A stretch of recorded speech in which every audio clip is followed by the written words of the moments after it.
Good morning, students. How are you all? I hope you all will be all right at your home. So, children, today I will take a test of English grammar, whatever I have taught you till yesterday. कल तक मैंने आपको जो भी पढ़ाया है, अब आपका उन सब का टेस्ट देने का टाइम है.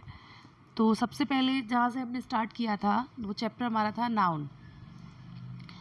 तो आज हम स्टार्ट करेंगे सारे क्वेश्चंस जो भी मुझे आपको टेस्ट में देने हैं वो मैं स्टार्ट करूँगी फर्स्ट टॉपिक नाउन से. So let's see what is the question number 1. One more thing, you will have to do all the questions in your rough notebook without cheating. एक एक बार मैं आपको सारी चीज़ें समझाती जा रही हूँ with questions. So you will have to do all the questions without cheating. So let's see question number 1. What do you understand by nouns? What do you understand by nouns? Nouns क्या होते हैं, आप क्या समझते हैं उनसे? तो let's see one more time. Everything around us as name. People, animals, places, thing have name that we call nouns. जो भी हमारे आसपास चीज़ें होती हैं, चाहे वो पीपल हो, एनिमल्स हो, प्लेसेस हो या थिंग्स हो, वो सब क्या कहलाती हैं?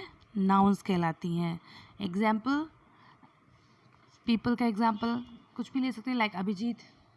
Animals cat, places Delhi, things pen. Okay, तो ये आपके नाउन की डेफिनेशन हो गई और एग्जाम्पल्स हो गए. तो ऐसे ही आपको इस क्वेश्चन में क्या करना है, नाउन की डेफिनेशन लिखनी है और उसके कुछ एग्जाम्पल्स लिखने हैं. Now let's see the next question. How many parts of speech are there? कितने पार्ट्स ऑफ स्पीच होते हैं ये भी मैंने आपको बताया था, एक बार और आपको रिवाइज करा दे रही हूँ, देख लीजिए. There are 8 parts of speech. There are 8 parts of speech. कौन कौन सी है?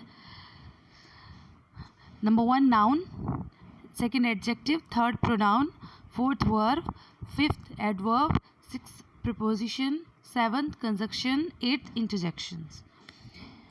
ये सारी prepositions हैं, ये सारे parts of speech हैं जो कि मैंने आपको बताए थे. तो आपको इसमें ये बताना है कितने हैं. इनके नेम इस क्वेश्चन में नहीं लिखने हैं, इसमें आपको सिर्फ ये लिखना है how many parts of speech. तो how many parts of speech are there? There are 8 parts of speech. Okay, the next question is write the name of all parts of speech. इस क्वेश्चन में आपको, question number 3 में आपको सारे parts of speech के name लिखने हैं जो मैंने अभी आपको बोल के बताए थे. और ये आपके पास ऑलरेडी होगा, तो आप उसमें से अगर आपने नहीं लर्न किया है तो आप सारे क्वेश्चंस पहले लर्न करेंगे. ये नहीं कि आपने एक क्वेश्चन लर्न कर लिया, उसका आंसर लिख दिया, फिर सेकंड लर्न करके उसका आंसर लिया. No, not like that. You will have to learn all these question answers, whatever I have given here. You will have to learn first, then you will write the answers. Okay? Okay, now come on the next one. What are common nouns and proper nouns? Nouns that are the names of general things are known as common nouns. Begins with small letter. वो noun जो commonly नाम से पुकारे जाते हैं वो हमारे common noun कहलाते हैं. जैसे day, boy, cat, man, river, city, car, country, etc. Okay, and what are proper noun? और प्रॉपर नाउन क्या होते हैं? Nouns that are the names of particular things are known as proper noun. जिन चीज़ों का या जिन व्यक्ति का, जिस एनिमल का या जिस प्लेस का हम पर्टिकुलर नेम लेकर बुलाते हैं वो हमारे प्रॉपर नाउन्स होते हैं. लाइक जैसे मंडे एक डे का पर्टिकुलर नेम हो गया, बॉय का एक पर्टिकुलर नेम राहुल, गंगा क्या है, किसी रिवर का एक पर्टिकुलर नेम है. मुंबई क्या है, एक सिटी का पर्टिकुलर नेम है. मारुति सुजुकी क्या है, किसी एक कार का पर्टिकुलर ब्रांड है, नेम है. कि इंडिया क्या है, इंडिया किसी एक कंट्री का एक नेम, पर्टिकुलर नेम है कंट्री का. So these are proper nouns.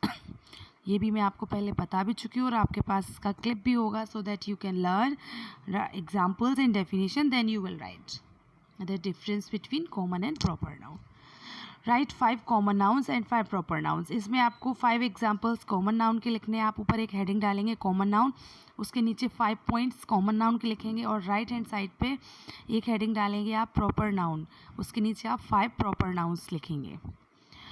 Next, what do you understand by singular nouns and plural nouns. इसमें आपको बताना है कि सिंगुलर नाउन और प्लूरल नाउन क्या होते हैं। It is very simple. सबसे सिंपल टॉपिक आपका अभी तक का यही था कि सिंगुलर और प्लूरल नाउन्स क्या होते हैं। A noun standing for one person, एक व्यक्ति के लिए जो नाउन यूज़ किया जाता है वो क्या कहलाता है, सिंगुलर कहलाता है। जैसे one place, one person, one thing या one animal is called singular noun. Let me repeat one more time. A noun standing for a person, a animal, a place or a thing is said to be in the singular number या singular nouns. Okay, and plural noun, a noun that refers more than one person, one place, one animal or one thing is called plural noun या plural number। मतलब एक से ज़्यादा के लिए जो noun use किया जाता है वो होता है हमारा plural. Okay, so and the next question is write the plural of the following singular nouns. Yes, these are here are giving some singular nouns.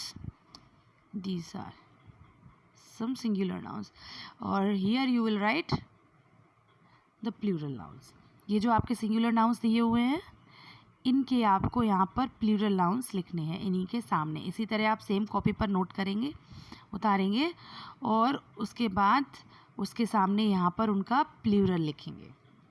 Okay, आपके और भी हैं। इसके आगे मैंने आपको जेंडर पढ़ाया था और सिंगुलर प्लूरल को चेंज करते समय किन किन रूल्स का यूज़ करते हैं वो रूल्स भी आपको मैंने सेट किए थे कि आपको वो चार्ट नोट करना है नोटबुक पे। तो कल means after Sunday, on Monday I will take one more test of remaining topics. means आपके जेंडर रह गए अभी, इन सिंगुलर प्लूरल नाउन्स का चार्ट जो दिया था वो रह गया है। उसके बाद मैंने कल आपको प्रोनाउंस पढ़ाए थे परसों।